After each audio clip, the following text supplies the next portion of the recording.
In this video, I'm gonna give you an idea about how to work with piecewise functions in Matlab.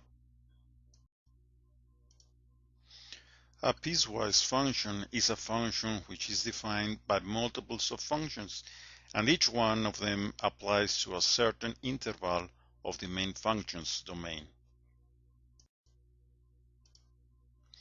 I'll show you one way to define and plot them in Matlab without using loops. I'll use a vectorized way. That means that no scalar values or iterations will be used. Let's think of a function with four different subfunctions that apply in different intervals. The first interval shows a constant. The second interval shows a straight line. The third one is a parabola, and the last interval is another constant. It is only an example. It could be anything.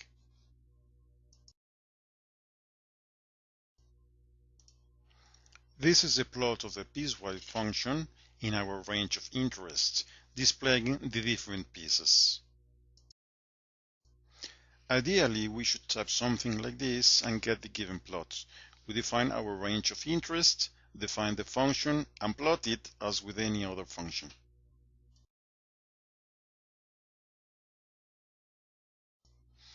Our goal in this example is to define the function without iterations. We'll use only full intervals. To accomplish this, we'll use two ideas: specially selected indices and the function find. The first important concept that we need is the use of special indices.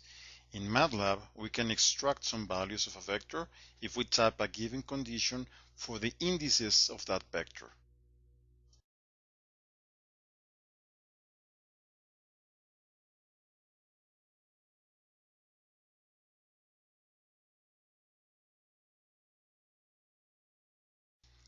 The second important concept that we need to know is that the built-in function find finds specific indices of the values in a vector that meet a condition.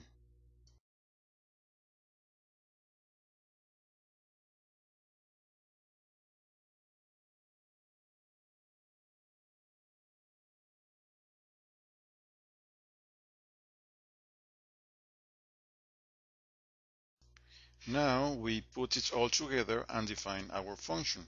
We give it a name, we get our input vector in X, and let Y be our output vector. The first interval of the piecewise function was defined as a constant. We just need the indices of the output vector where we'll put that constant. For the second interval, we do need the values of the input vector that are within the interval, and also need the indices of those values. For the third interval, we also need the values and their indices.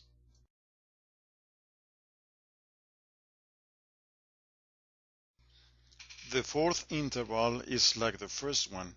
We don't need the values of the input vector because this piece is a constant. We just need the indices.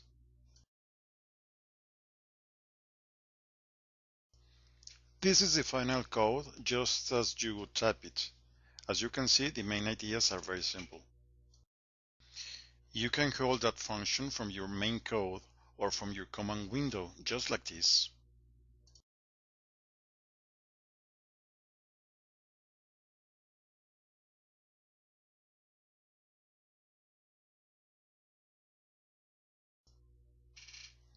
Thank you for watching.